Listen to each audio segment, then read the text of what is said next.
Marc, Malusis, and Ed Coleman in for Mike here on this Thursday afternoon. Yankees playoff baseball continues tonight. Game 1 in Cleveland against the Indians. Let's talk to Yankee General Manager Brian Cashman. He joins us now. Good afternoon, Cash. How are you?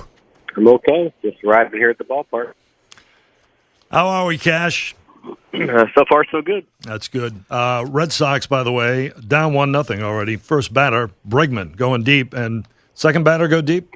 We'll just take a look. I believe that's gone. Yeah, 2-0 okay. Houston. 2-0 Houston early on. 2 home runs. Brian, have congratulations. I mean, have you enjoyed this journey, this run? It's been awfully, it's been a lot of fun for the fans. I'm curious your take as GM.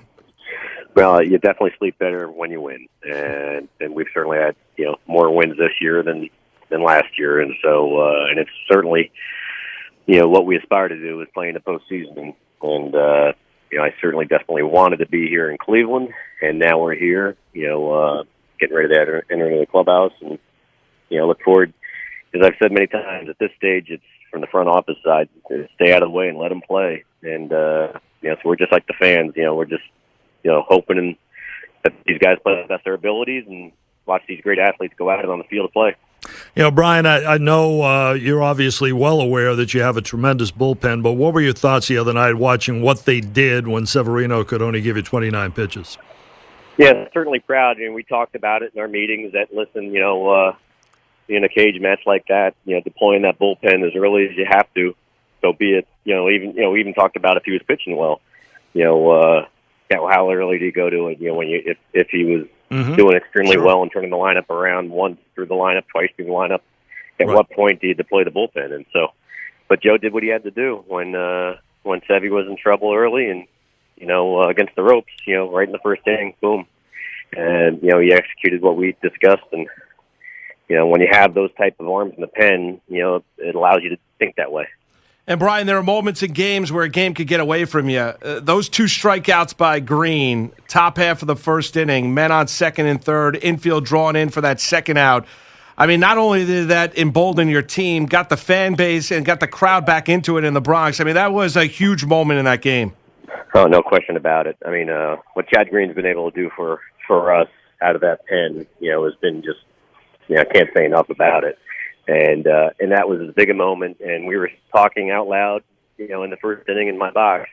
If he can just get out of this and hold it to 3, with our offense, we got a shot. And when he was able to do that, you're right, it kept the crowd in the game. I remember the Dallas Keuchel Astros wild card game. I think Tanaka struck out the side in the first inning, and I don't know when they scored, and they scored early.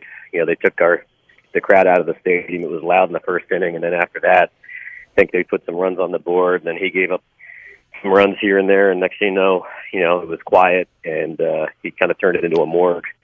Yeah. So thankfully Chad Green was able to hold him there, and then Didi got us on the board with tying the game, and off we went. The crowd was remarkable. Yeah, no, 5-0's a little bit different than 3-0 and an Earl Weaver 3-run homer away from tying the game, and that's exactly what Didi gave you there. And how about let's just stop there for a sec, Cash. How about Didi and the way he has played this year, the clutch hits he has come up with time and time again this season too? He's joy on and off the field. He's everything you could hope for, and then more. Obviously we felt naked when we were losing Derek Jeter to retirement and didn't have somebody internally really comfortably to go to, and so we tried hard to go out in the marketplace to cushion the blow and find a replacement. And boy, did we get fortunate to be able to run into Didi, and he just continues to grow right before our eyes. What a great character guy. He certainly shows up every day with a smile on his face and engaging the media, to the fans, and to his teammates. So, he's one we're very lucky to have, and he's right in the middle of this stuff. I was saying to Moose before that when you have something like that, you have to let things breathe a little bit sometimes and let things develop. It was a tough start for him, and I'm sure that might have been tough on you because you heard a lot of stuff going your way as to what the heck is the GM doing at this point in time, bringing this guy in. But you have to feel a little vindicated the way it has worked out for him and for you as well too. Yeah, we've been fortunate. We had some really, really tremendous Yankee players. Whether it was Georgie Posada, and we were able to turn to eventually Russell Martin there right away. And then I think it was when Mo left, we had Robertson and emerge, and then and now obviously with Jeter we were able to pull in a DD. So we've been fortunate to cushion the blow and walk behind legends. It's hard to show up behind these guys, Yep. and because the fans are so used to at nothing but Hall of Fame caliber type play. And that put in this market, as you all know, it's it's so much added pressure just because you're supposed to win. But anyway, you couldn't ask for anybody to handle it better than this guy has done. And you're right, early on he struggled in April for whatever reason, getting his sea legs under him. But those days are over, and he has grown and excelled. We're being joined here by Yankees general manager Brian Cashman. Brian, how about Judge? Had the prolonged slump after the All-Star break. I know he was getting on base and he was walking. He just wasn't hitting with the same kind of power. Wasn't hitting for the average as well. Then we have the month of September. Was there a turning point, Brian, where he get a little bit healthier, the wear and tear? Did he make the secondary adjustment to what the league was doing to him? What about how Aaron Judge was able to finish off this season with an unbelievable month of September? Yeah, his first full season in the big leagues, and the anticipated slump hits us, and how do you deal with it? The microscope, certainly this guy plays hard. He plays almost every day. I think, some physical issues started to creep into this thing, dating back to when he, did a Derek Jeter-like head first dive into the stands in Fenway. So I think he got banged up there, but again, no excuses. He continues to play through it and try to figure out a way to deal with it. And but now, at some point, it got behind him, and he clicked right back in. So again, Damon Oppenheimer selecting him in the amateur draft. We're real fortunate that he made that type of decision for this franchise because it certainly has changed the scope of things. Cash, I wanted to ask you about Severino. He's slated for Game 4. Joe has him down for Game 4 in this series. In your mind, is there any concern because of innings pitched thus far, the unsuccessful short stint the other night, psychologically going into that game? Any concern with you about him? No, I'll be honest. I think going into it, clearly he's our best pitcher from the starting side, and then past that. I just think that the matchup itself was, probably a challenging one. It's a very good fastball hitting team. They do much better against right-handers and left-handers. So I think that you saw how they acted towards him in two starts against the Twins, the one in September and the one, in the playoffs. I just think it has more to do with the matchup than the stage or any innings issues. So I have full confidence as we move forward that he'll be in a better position to succeed matching up with others than he did necessarily with the Twins.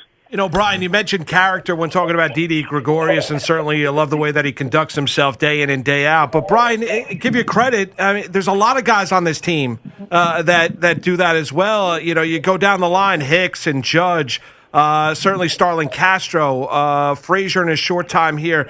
You've got a lot of guys on this team that are easily rootable for character guys that understand, where they're at and what taking advantage of their opportunity, but conduct themselves really, really well.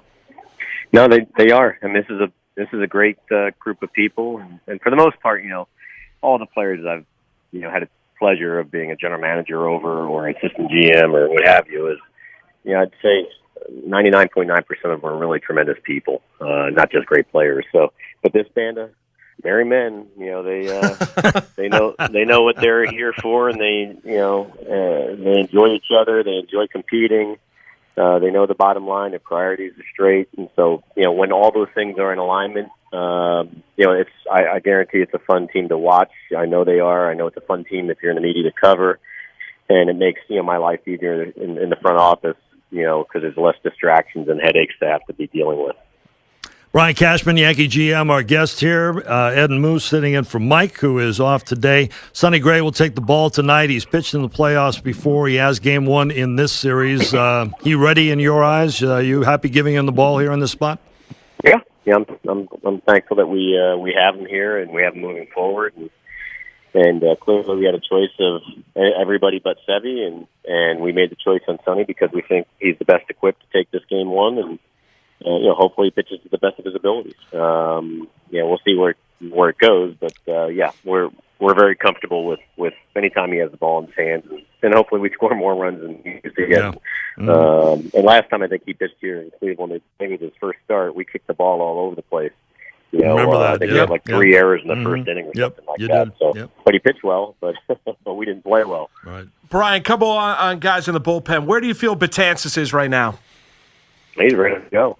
I got a lot of comfort in whenever he has the ball, and I think like today, you know, given the fact that Greeny and Robertson had to do what they did in the wild card game, you know, you're going to see Dylan play a big role. Yes, if we're in a winning situation, he's going to play a big role in tonight's game. You know, after Sonny Gray, so we're ready to go, and you know, he's one of the reasons why we are where we are. And you know, I know he's had some struggles recently, but you know, listen, when the most important times are here, he's been there almost every step of the way for us, and over the last 3 years. So yeah, I look forward to us being in a position to give him the ball and being confident in that. And Cash, the other one I have a question about is Robertson, a guy you're very familiar with, was here, left via free agency to Chicago. You brought him back via trade. He's, been anything can do to help this team win. I mean, that was a Herculean performance that you saw Tuesday night with the 3 1/3 innings of work. It really was. I mean, he went above and beyond.